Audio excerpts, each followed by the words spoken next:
मनुष्य रूप में मेरे को मत समझो। मैं साधारण नहीं हूँ। मैं अनंत अनंत अनंत अनंत अनंत अनंत महाब्रह्मांडेश्वर महाप्रभु, जिसके यहाँ पर विराजमान है। जितने भी प्रभु हैं यहाँ कृष्ण है, यहाँ ब्रह्मा विष्णु महेश हैं, केला रानी चावड़ानी बिलौनी यहाँ है। अनंत अनंत ब्रह्मांड सीधे पैर के नीचे समाये हुए मेरे। अजीब लगता है, ये साधारण आदमी ऐसे बोलता कैसे है? सत्य है। वही चीज मुझे भी लगता है, ऐसे क्यों लगता है? मैं भ्रमित होता हूँ, मैं खुद भ्रमित होता हूँ, ऐसे कैसे हो जाएगा? मैंने कृष्ण जी से पूछा कि आपके पैर के नीचे क्या अनंत अनंत ब्रह्मांड समाया हो? नहीं, मेरे नीचे नहीं है। क्यों? मैंने खुद अपने से सवाल किया, मैं कौन हूं?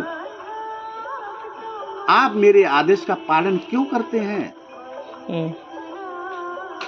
मेरी सुबह नित्य रोज मॉर्निंग में 4 बजे जितनी भी शक्तियां परिक्रमा देती हैं, चरण स्पर्श करते हैं और बिना पलक झपकाए मेरे को निहारते हैं।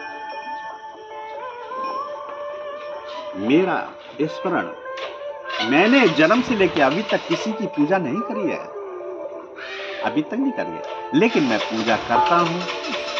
तो पूजा करता कौन है? मेरे अंदर यदि कृष्ण की आरती हो रही है तो 16,108 गोपिकाएं वो विराजमान होकर उनका आराधना पूजा करती हैं। हे कृष्ण, आपके बिना तो हम नहीं रह सकते।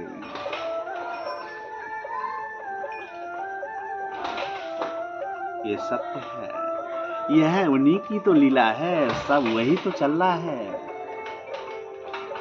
मेरे मस्तिष्क में मेरे 24 घंटे यही लीन रहती है। और जितनी भी शक्तियां, दिव्य शक्तियां हैं, सब ये महारानी धर्म पत्नी के रूप में है। बहुत सुंदर है।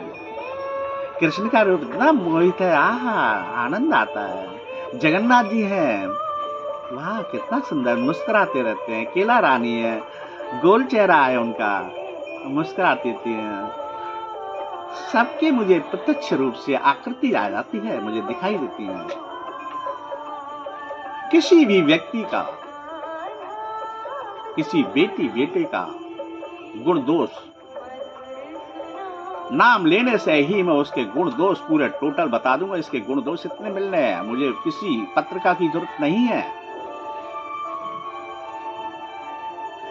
मैं उसका नेचर बता दूंगा, इसके ग्रह नक्षत्र नाराज है इसलिए इसके क्रोध में है। व्यक्ति का नेचर बताऊंगा मैं कैसा है, इसकी कमी क्या है। मुझे किसी की जरूरत नहीं है, मैं हर व्यक्ति का मुझे बता दूंगा।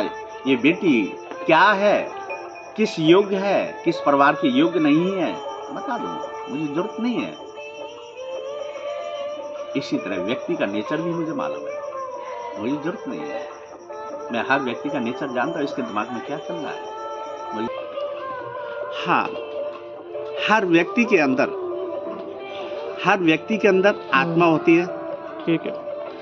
आत्मा में, आत्मा के बारे में हर व्यक्ति को नहीं मालूम है कि आत्मा व्यक्ति के अंदर किस कैटेगरी की है।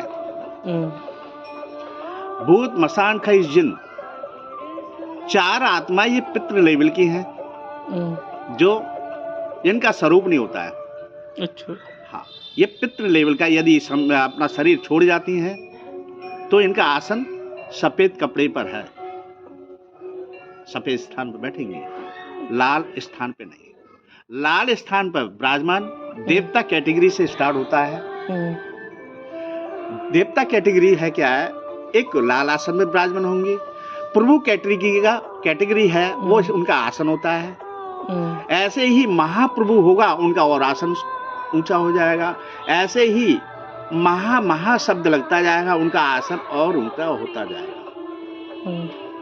ये ना समझें कृष्ण ही प्रभु हैं, प्रभु अनंत हैं। कृष्ण सिर्फ पृथ्वी लोक के जगत के स्वामी हैं, ब्रह्मांड के नहीं है। इनका अलग अलग स्वरूप है। आपने देखा होगा महाभारत में कृष्ण की रथ चला रहे थे, पताका ऊपर है हनुमान जी की। क्यों?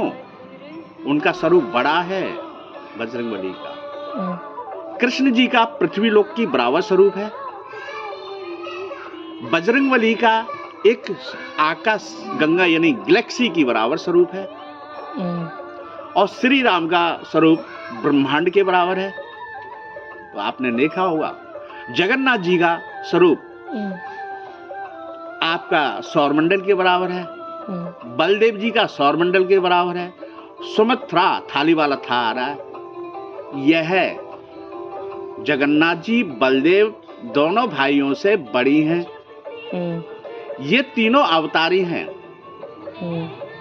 लेकिन कंफ्यूजन इस्कॉन ट्रस्ट जो भी है किया है, भ्रमित है। मैं दावा कर सकता हूं इससे। कृष्ण को जगन्नाथ जी बनाया है, वो रॉन्ग है। दाऊ जी को बलदेव बनाया, वो रॉन्ग है। वहां सुभद्रा विराजमान है। मानता हूं, आपकी बात तो मैं बड़ी करता हूं। यदि ऐसा है तो वहां पर कृष्ण की मोरपंखी मुकुट होते हुए वहां प्रकट क्यों नहीं किए? वहां कृष्ण की आरती क्यों नहीं की गई? अगर ऐसा है तो मैं स्पष्ट कर सकता हूं, सांकेतिक स्टाम्प पर लिख के नहीं दे सकता हूं, सांकेतिक है, ये सत्य है। इसी तरह आपने देखा है जगन्नाथ जी के मंदिर के ऊपर हनुमान जी की पताका लगी हुई है, नीचे नहीं है, क्योंकि इनका सौरमंडल का स्वरूप है और वो उनका गैलेक्सी का स्वरूप है। और श्री राम का एक ब्रह्मांड का स्वरूप है। वो गैलेक्सी, करोड़ों गैलेक्सी मिला के एक ब्रह्मांड बनता है। और करोड़ों गैलेक्सी मिला के ब्रह्मांड बना तो ब्रह्मांड कितना बड़ा हुआ। इसी तरह उनका स्वरूप श्री राम के चरणों में है। अंश जरूर हैं, विष्णु के अंश राम, राम के अंश कृष्ण। अंश उसे बोलते हैं जैसे एक पेड़ से फल लगा, फल में से बीज निकला, बीज अंकुरित हुआ, वह अंश कहलाता है। यह है कहानी। अवतार उसे बोलते हैं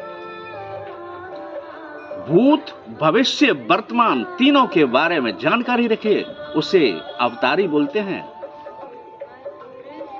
अवतारी ये नहीं कि जादू मंत्र की तरह छड़ी की घुमा दियो, वो है क्या, वो चाहे जहां गायब हो जाए और ये हो जाए, ऐसा नहीं है।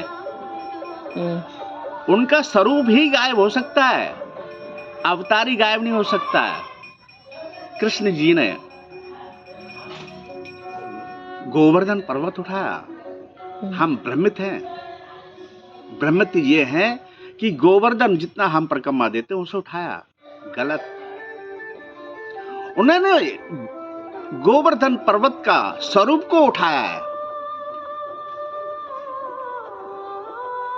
उस स्वरूप के नीचे जितने भी ग्वाल वाले जितने भी थे उन्हें बचाया। उस समय इंद्र को भी नहीं मालूम था कि कृष्ण अवतारी हैं। जब उन्हें ज्ञात हुआ तब वो चरणों में आए। इसी तरह आम व्यक्ति को नहीं मालूम कौन क्या है, क्योंकि नॉर्मल आदमी है, घूम रहा है, उसके अंदर किस तरह की आत्मा नहीं मालूम है किसी को। इसी तरह हर आदमी के अंदर आत्मा अलग अलग कैटेगरी होती है। एक गुप्त अवतारी होता है, एक ओपन अवतारी। ये हमारे ब्रह्मा विष्णु महेश कृष्ण राम ये अवतारी थे, ओपन अवतारी हैं। लेकिन गुप्त अवतारी जन्म लेते हैं, मरण तक पहुंच जाते हैं, चले जाते हैं, पता नहीं पड़ता है। उस विषय में किसी को नहीं मालूम। बहुत से ऐसे भी हैं कि ऐसा होता है कि आवाज या अपने को खुद नहीं मालूम है मैं कौन हूं।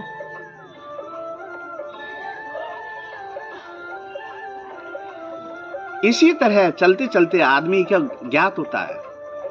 जब उसे मालूम पड़ता है, मेरे को इसी तरह ज्ञात हुआ है, मैं कृष्ण को, क्या ब्रह्मा विष्णु महेश कृष्ण को मैं साले के रूप में बोलता हूं? किसी को बुरा लगता है, लगे। मैं आपके परिवार वालों को तो नहीं बोल रहा हूं। इसलिए जितनी भी माता हैं, अम्बे, जगदम्बे, दुर्गे, केला रानी, चावड़ा रानी, बिलौनी, जितनी भी हैं दिव्य शक्तियां, उनको मैं महारानी, धर्म पत्नी के रूप में बोलता हूं। खाली यही नहीं है, हमारी पृथ्वी लोक में अनंत अनंत ब्रह्मांडों में जाने ऐसी कितनी पृथ्वियां हैं, मनुष्य रूप में है, और दिव्य शक्तियां जितनी भी है अनंत अनंत महायुगों से जन्म लेती आई, अवतार लेती आई, अब चलन चलता रहा है, जब से नहीं है। हम लोग सपने में परी का रूप देखते हैं, परी कहां से आई? किसी ने देखी तो नहीं। परी हमारे मस्तिष्क में क्यों आई, कहां से आई, कैसे आई, उसका स्वरूप हमारे दिमाग में आया कैसे? उसके सफेद पंख है और बहुत सुंदर है, लाइट कलर के कपड़े पहनती है, डार्क कभी नहीं पहने, डार्क पहनती नहीं है, लाइट कलर पहनती है। इसका कारण है, परी पृथ्वी लोक में नहीं है। पृथ्वी लोक से हटकर बृहस्पति ग्रह, शनि ग्रह, बाकी अनंत अनंत ब्रह्मांडों में परियों का वास है, लेकिन पृथ्वी लोक में नहीं है। ये सत्य है, मेरे सांकेतिक मेरे पे है, मेरे इस स्वरूप में, मेरे शरीर में विराजमान रहते हैं सब। लेकिन मैं एक प्रूफ, सांकेतिक दे सकता हूं और प्रमाणित कर सकता हूं। यदि किसी पर भी कोई महाप्रकोप हो, मैं आदेश करके उसे सारे कष्टों को हरण करता हुआ मैं अपने शरीर में ले सकता हूं। मैं निवेदन नहीं करूंगा, चाहे ब्रह्मा विष्णु महेश हो, चाहे कृष्ण हो, चाहे दाऊ जी हो, चाहे अम्बे, जगदम्बे, दुर्गे, केला रानी, चावड़ा रानी, बिलौनी, जितनी भी महारानियां हैं, मेरा आदेश का पालन करती हैं, निवेदन नहीं। निवेदन के लिए जो संकेतिक है वो मना करती, निवेदन मत कीजिए, मुझे किसी भी मंत्र की जरूरत नहीं है। मंत्र एक शॉर्ट फॉर्म में एक प्रार्थना है। हम लोग जिस किस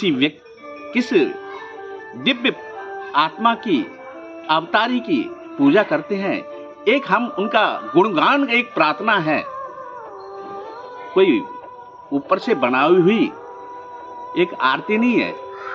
एक हमारे द्वारा एक उत्साह पूर्वक उनका गुणगान गाना ही एक हमारा एक आरती का रूप दिया है, जिससे सामने हमारी जो शक्तियां हैं, एक हमसे प्रसन्न होते हुए हमको नतमस्तक हो प्रणाम स्वीकार करे और अपने चरणों में स्थान दे। इसलिए हर व्यक्ति की इच्छा यही होती है कि हमारा खुशहाल जीवन और दिनचर्या अच्छी हो, आशीर्वाद बना रहे इनका, कोई किसी तरह का गलत काम हो रहा है उसे रोके। मेरे में क्षमता है, मैं जानता हूं